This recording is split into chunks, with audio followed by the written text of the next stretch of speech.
Overpaying for anything sucks, especially socks, so why pay $45 for a single pair of grip socks when you can spend less than half? Pure Grip Socks Pro feature our best materials for optimal fit, moisture wicking, and performance at a fair price, just $16.99 a pair at puregripsocks.com.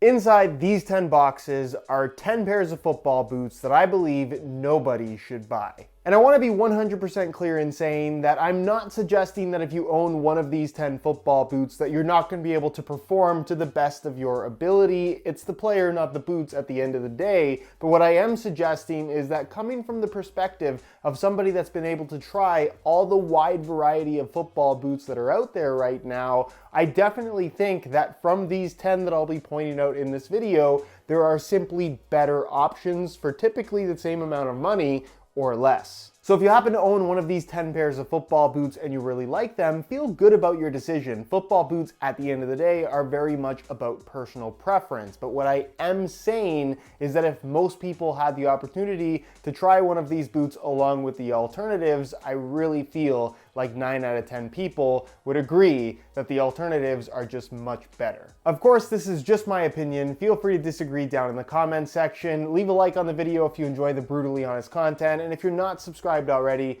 make sure you hit that subscribe button so you don't miss out on all my reviews of all the latest football boots of 2022. Now, the first two boots that I don't recommend fall into the less expensive but still pretty expensive speed boot category, coming in the form of the Puma Ultra Pro, retailing for $130, and the Adidas X Speed Portal Point 2, retailing for $150. And for your $150, the Speed Portal Point 2 shares only one thing in common with the models above it, and that is the stud pattern. Other than that, everything is different. The upper, while definitely cheaper, does feel okay. Unfortunately, it's spoiled by the unusual shape that so many Adidas takedown models have, and the shallow fitting heel. The sole plate might look like it has carbon fiber, but it's just a pattern printed into the plastic of what is otherwise kind of a bulky sole plate for a $150 football boot. And speaking of bulk, for $150, you expect something relatively light. These are not light at all. Where the Puma Ultra Pro at $130 is definitely less expensive, but arguably worse. Again, the upper feels okay, but it also comes across as being very plasticky and relatively rigid, and you pair that up with the unusual shape that they've gone for here, and you end up with a pair of football boots that just don't feel very comfortable on your feet. They added a mid-cut collar for seemingly no reason at all, other than to just get people excited about a mid-cut pair of football boots, and the sole plate and stud pattern is entirely different from the top-end Ultra Ultimate, which too increases the weight of the football boot quite significantly, where again, you're paying $130 for a speed boot that isn't actually light. All that to say that if you're on the market for a pair of mid-priced, mid-level speed boots, I would strongly recommend the $140 Nike Mercurial Vapor 15 Pro. Not only is it less expensive than the Speed Portal Point 2, it fits significantly better, offers way better lockdown, is lighter than all the alternatives, features a sole plate that actually feels pretty similar to that of the top end model. Obviously, you don't get the 3/4 length zoom unit, but as a whole, it's a pair of football boots that closely relates to the top end model in terms of fit and feel, and actually feels like a pair of high-end boots at a much lower price tag. Now, the Phantom GT2 Elite is actually a really solid pair of football boots, arguably the best ones on this do not buy list. So if you happen to have a pair and you really like them, feel good about your decision. These are really solid football boots in so many ways. However, the reason why I have them on this list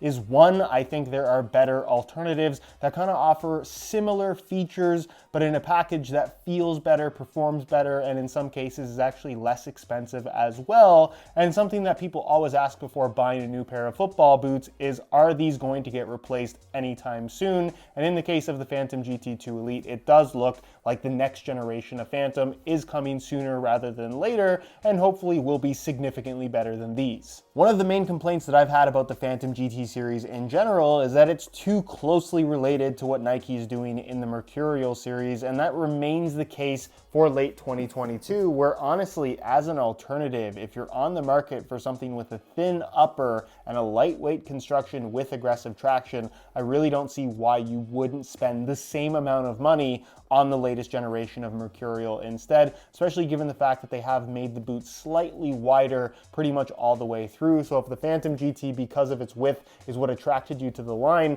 I definitely think you're going to be just as happy, if not happier, in the Mercurial series, not to mention it has more aggressive traction, it's significantly lighter, and that 3/4 length zoom unit, in my opinion, is the best new technology in football boots of 2022.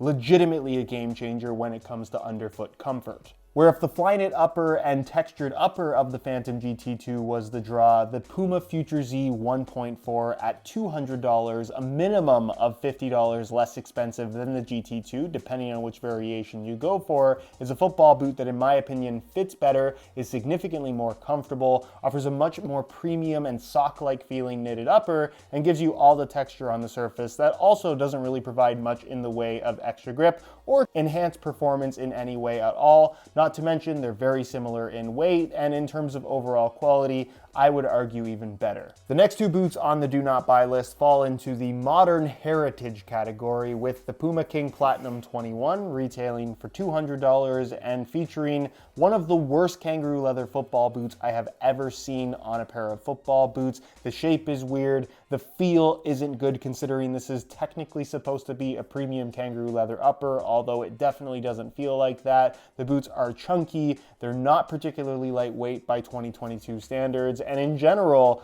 are just the worst top-end models currently on the market, in my opinion. Where the Copa Sense Point 1, in my eyes, is equally as unattractive for a couple different reasons. Reason number one is the $225 price tag. It's not really justified in any way at all. The amount of kangaroo leather you get is just focused here in the toe box and forefoot area and doesn't even go all the way across on this side. It's just way too little leather to call this a leather pair of football boots. The material through the midfoot is stiff and rigid. The heel lining material actually needed to be changed on future colorways to even be tolerable, but is still relatively uncomfortable, and it's not uncommon to get blisters from the Copa Sense Point 1 or Sense Plus. It's built on a sole plate and stud pattern that feels fine, but is incredibly bulky and heavier than it needs to be. And again, in case of both of these football boots, I just think there are much better options. With the obvious alternative being the Nike Tiempo Legend 9 Elite. It is $5 more expensive than the Copas and $30 more expensive than the King Platinum 21. However,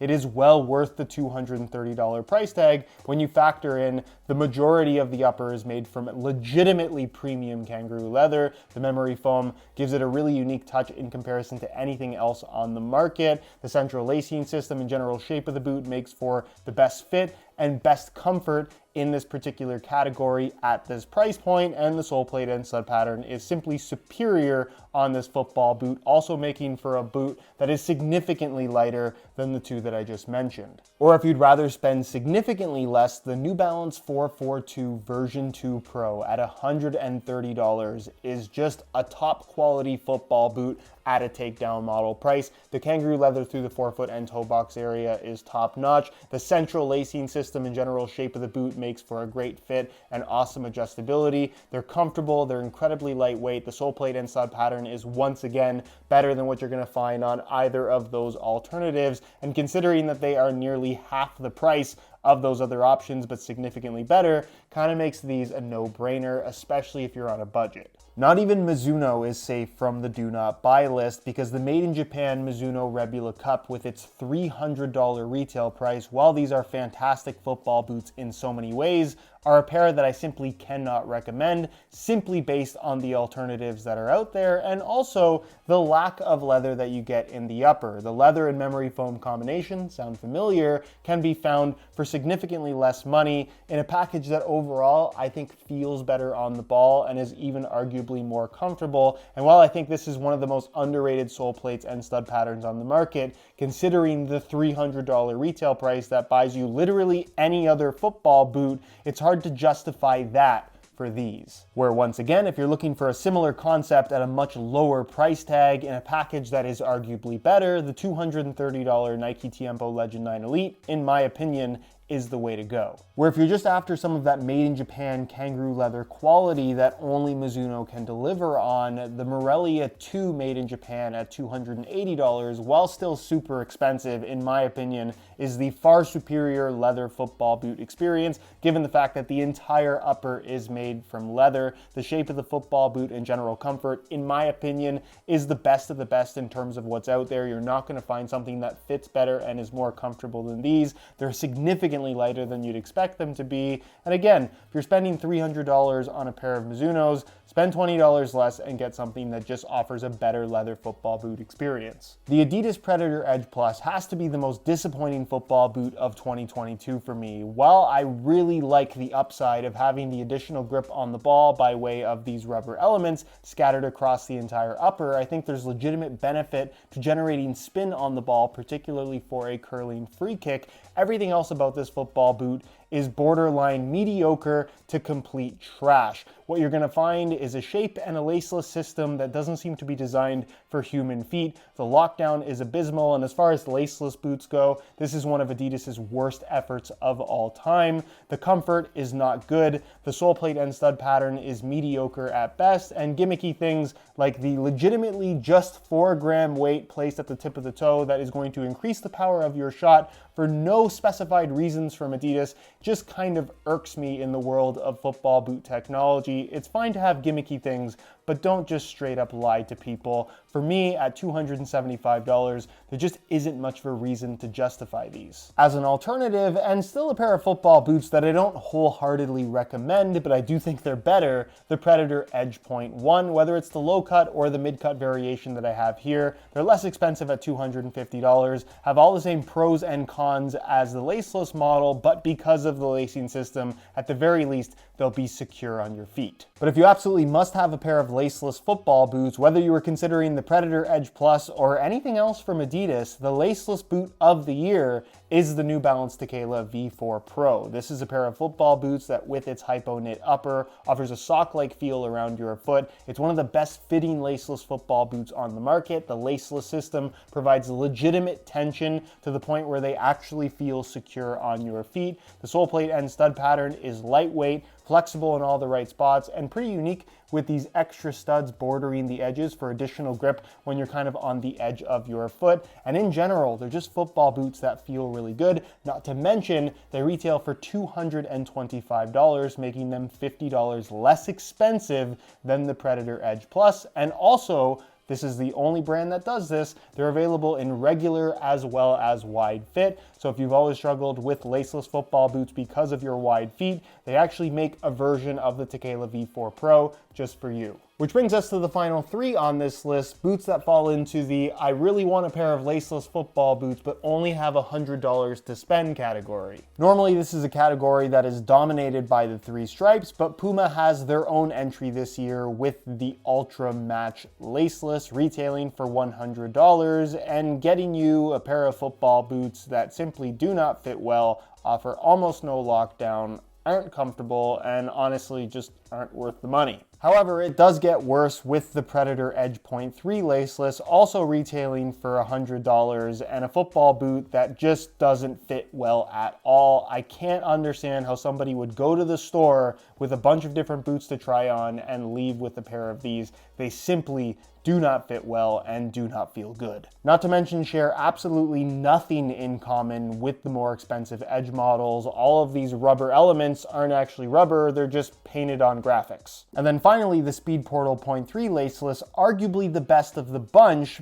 but also suffers from the same issue of simply not fitting very well and feeling very comfortable for the $100 price tag. It's not that any of these boots are unwearable, but you can spend less money and get something that is simply a better product in every way. Where my personal advice would be that if you have $100 to spend on a pair of football boots, save your money and spend $75 instead on a pair of Nike Tiempo Legend 9 Academies. Instead of cheap synthetic or some cheap textile, you end up with a full calfskin leather upper that just feels really soft on feet straight out of the box, but as you break them in, they get even softer. The shape of the boot is spot on. The lockdown and fit, because of the deep central lacing system, is as good as anything, and the sole plate and stud pattern, especially considering the price tag, feels like something you would get on a far more expensive football boot. Not to mention, they're also lighter than all the other options that I just showed you. But if simple leather boots simply aren't your thing, while I don't think they're quite as good as the Tiempos, for $85, the Nike Mercurial Vapor 15 Academy is a really solid pair of football boots if you're looking for something with speed boot characteristics at a much lower price tag. The sole plate and stud pattern is aggressive and feels like something you'd get again on a more expensive football boot. The shape of the upper is more like that of the higher end Mercurials and just fits really well. You're also going to find that this thin synthetic material, while on the firmer and slightly more rigid side, something to expect at lower price points, once broken in, still has that kind of raw sensation that you expect from a pair of high-end Mercurials in a pair of boots that is priced significantly lower. Again, my main complaint with so many takedown models is that they share nothing in common with the more expensive options. These do relate to higher-end Mercurials in quite a few different ways. With the moral of the story being, it's the player, not the boots, but that doesn't make all football boots equal, because there are some that are simply better than others.